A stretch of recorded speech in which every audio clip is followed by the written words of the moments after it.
Don't fall, babe. I am literally holding you up with like a tiny piece of wood.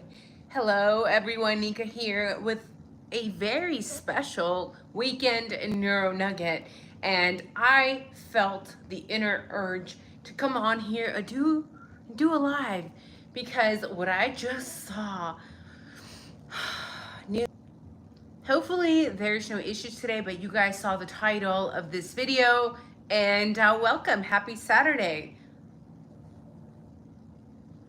Yes, it's kind of unusual for me to do lives on Saturday, but let's talk about Kohberger's writings because there are some people claiming that they have training to decipher Mr. Kohberger's writings. What are they pointing to?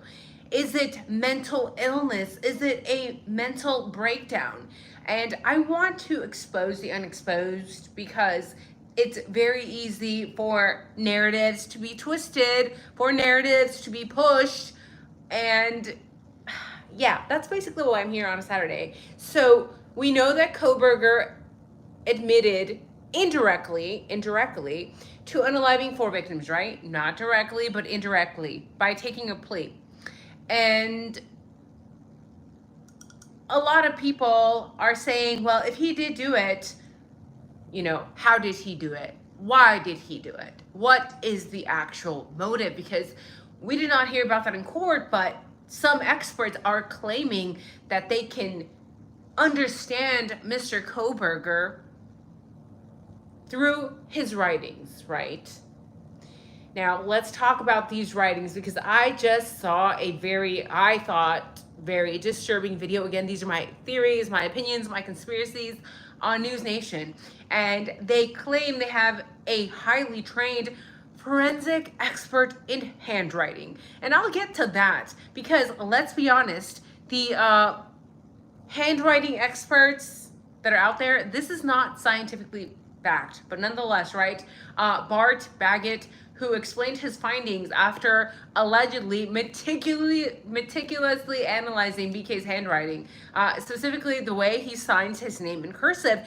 And it's so weird because just last night, I happened to catch the same thing that this guy's talking about, but we came to two different conclusions, right? So Baggett went on to say that he cannot tell if the signature was done by a 4th grader or by a rug addict, right? And he says this is one of the strangest signatures he has ever seen from a convicted unaliver. And in one of the signatures that they're comparing, Mr. Kohberger forgot one of the letters. He forgets the R in Kohberger, and that's the one I caught. But again, me and the expert came to 2 very different conclusions, right? And the expert goes on to mention that it appears like low-level cursive and that it points to somebody having some mental instability, mental issues. Is he saying that Brian Kohberger is cuckoo? Now, let's talk about this, right? Because first of all, News Nation must be needing cash flow because this is literally the biggest bullshit segment I've seen in a freaking hot minute. Like, why, right? And I also wanted to mention, like, first of all, for people probably under 30 to 35 years old, signatures are going to look extremely horrible, right? Many schools never taught cursive, and a lot of schools still don't teach cursive, right? So not being able to write cursive well or at all does not mean that you have brain damage, right? Also, we have to understand Brian is actually autistic, right? And his team has claimed in the past that this can impact dexterity. And we know that he's also been diagnosed with dexterity coordination disorder, right? And his ability to write. So this does not point to his intellectual capabilities. And I'm so angry that I actually have to come up here and clarify this. Like, this should be basic, right? But again, I have a lot of people asking me to cover this on Instagram. So I've personally worked with several high IQ children. I'm talking Mensa high IQ, and a lot of these children also have ADD, ASD, dyslexia, dyscalculia, and these are often seen as comorbidities for high IQ individuals, right? And a lot of us here are neurodivergent and we can have horrible handwriting, right? And if you had brain damage, then I personally think that the neuropsychologist would have mentioned it in the neuropsychological evaluation that we have all seen, right? Also, by the way, as far as graphology goes, as far as the study of somebody's handwriting goes, and we know this was huge in the Ted Bundy case, actually just recently within the last decade or so, maybe the last, I'm older, maybe within the last 15, 20 years, they really started delving deep into Ted Bundy's signatures and his writing because it's so varied, right? Like the way the letters point, sometimes they'll lean to the left, sometimes they'll lean to the right. And they were saying, was he suffering from multiple personality disorder, which it's not even in the DSM anymore, right? But nonetheless, people who study graphology understand that you cannot actually read a person by just reading somebody's signature, because if you actually want to study somebody's mind, and again, these are not necessarily science-backed methods, like you actually need text, because a signature doesn't mean much, right? And at this point, I feel like we should ask this alleged expert do you want to read some tea leaves, bro? Do you want to read the tea leaves to me too? Because that's like super science-based, huh? And also, if he's a supposed expert, then how does he not know that people with ASD often have childlike handwriting, right? Because if bad cursive means that we all have brain damage, then I guess a whole slew of us are pretty slow, especially doctors and surgeons, right? Because have you seen their signatures? They are not clear, right?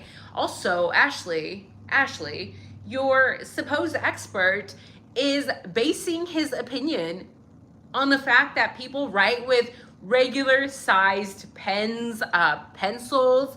Remember, these are actually not allowed for jail inmates, right? They usually have them, they bring them the mini ones, right? So this signature could have potentially been done on a screen, you know, modern technology where we don't need pens, we don't need pencils, you know, where you sign with your finger, perhaps a digital sign pad. And remember, Brian Kohberger is in a tightly controlled environment. So large pens and pencils are things that are going to be confiscated for safety reasons. And again, the fact that I actually have to come on here and tell people, like, be careful what you watch out there, because again, there's so many people that are calling themselves experts, and it's like, what are you talking about, sir? Saying or speculating that Brian Kohberger has brain damage because of his cursive. Like, it's so crazy to me. So I just wanted to come on here for a very brief moment and share that with you guys.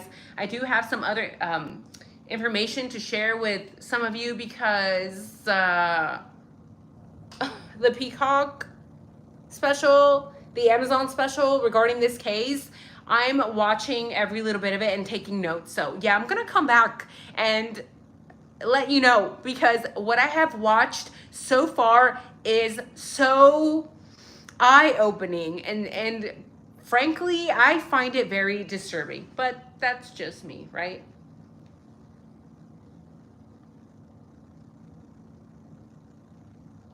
Mark and Betty, the guy has pleaded guilty, move on. Why don't you move on, right? Why are you here if you don't want to hear about it? It's funny to me because, like, the people that are always saying, just move on, like, don't talk about Kohberger anymore, they're literally the first ones to watch and click on these videos, right? Hello, Angel. Hi, Dawn. Welcome. Happy Saturday, Shan. Hi, Momo's Thinking. Thank you, Robert. Hi, Janie. Bridget. Hey, from South Africa. So cool. What time is it there, by the way? Jack be nimble, Jack be quick. Your red shirt on the YouTube disguises the online now alert. Oh yeah, I have to change that. I think somebody mentioned that yesterday. Hello, friends. I often cannot read my own handwriting. Same. Are you also neurodivergent? I'm just curious. I am. You guys already know that, though. Hi, Judy. Hello, Knife Time with Uncle Junk. I have 2000 edition of the DSM nowadays would get sad reading it. Yeah, I have all of the editions of every single DSM for school, right? Hello, Rissa. Isn't part of this condition issues with hand-eye coordination? Exactly. So the fact that people are saying, oh, he's got brain damage. And honestly, if that pointed to brain damage, I feel like if Ann Taylor was a decent lawyer, she would have used that to her advantage, right? As she was trying to utilize ASD and the dexterity coordination to her advantage, to Brian Kohberger's advantage, right? Doctor's writing is usually messy. I've worked in the medical field for over 2 decades now, and I've never seen a doctor with good writing. I've never seen a surgeon with good handwriting.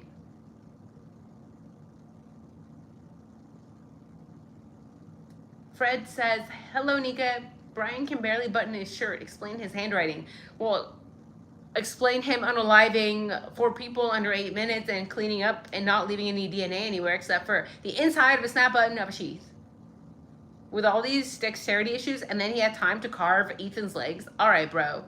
Cool story, bro. Anyways, that's it for today. Again, stay tuned because I will be talking about the very eye-opening Peacock special regarding the IDAHO4, and I'm going to be talking about the Amazon special as well. There's a lot of things that are not making sense, and there was a big boom in the Amazon docu-series, a big boom.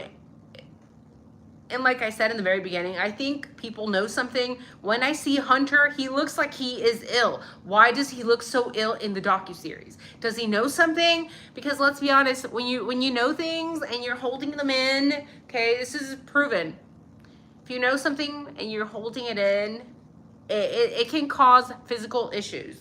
To me, Hunter looks sick. Like something is going on. I don't know if you guys have watched it. I'm not trying to push it out there. I'm not advertising it, but I am definitely going to come back and give you guys my perspective on those. So I'll be taking notes this weekend and hopefully get back to you guys soon. So thank you. Have a happy Saturday. Stay safe. Make sure you leave a like in this video. Make sure you are signed up for notifications. Make sure that you leave a comment. Please leave a 1 if you think that it's pointing to Kohberger being mentally ill because he can't write cursive. You think that this is a crock of shit, please leave it too. Thank you. Bye, guys. Have a great weekend.